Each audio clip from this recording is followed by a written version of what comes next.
Good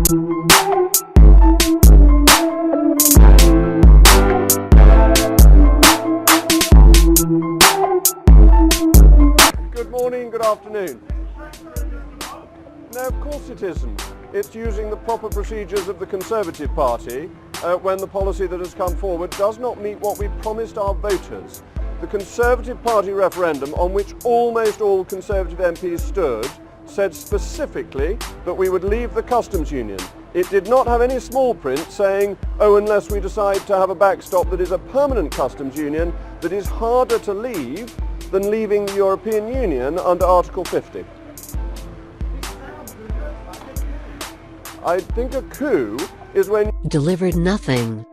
Rees-Mogg demands beef and concrete change in fiery rant at EU. Jacob Rees-Mogg asked to see the beef and concrete change from Prime Minister Theresa May's European counterparts, while confirming he has spoken to nobody from the DUP or Conservative Party that has changed their mind on the Brexit deal. Jacob Rees-Mogg hit out at the EU, accusing them of delivering nothing and providing no concrete change. The Tory Brexiteer also disclosed he had not spoken to anyone from the DUP or Conservative Party that have changed their mind on the failures of the withdrawal agreement. Sky News host Kay Burley remarked, "There was a drinks party at number 10 on Monday and more people coming to see the Prime Minister's point of view." Mr. Rees-Mogg replied with a chuckle, "I'm getting a bit concerned with this obsession with drink that seems to be cropping up in this program this afternoon. I'm not convinced that a drinks party at Downing Street counts as a fundamental change in the Brexit debate, charming though such events are. But nobody I've spoken to in the Conservative Party or in the DUP has changed his or her mind on the failures of the withdrawal agreement." Mrs. May have had conversations with her European counterparts, but they don't seem to have delivered anything. Theresa May suffered a major backbench rebellion as MPs signalled their opposition to a no-deal Brexit by defeating the government in the Commons. Yvette Cooper's proposal is aimed at restricting the government's freedom to use the bill to make tax changes linked to a no-deal Brexit without the explicit consent of Parliament.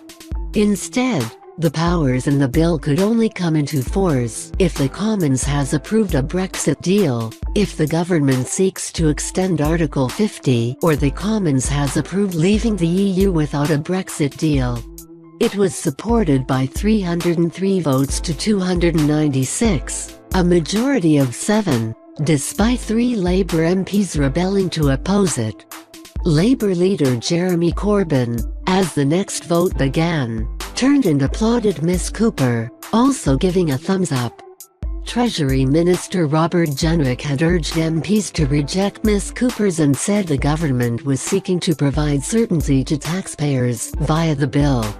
In a statement outside the Commons, he said the vote in support of the was an important step to prevent a no-deal Brexit. He said, "As I made clear, the government doesn't expect or want a no-deal scenario. That's why we've negotiated the withdrawal agreement that will see us leave the EU in a smooth and orderly way on the 29th of March. This was the agreement we all knew when we voted to trigger Article 50. This is now the law, and this before us tonight does not change that simple truth."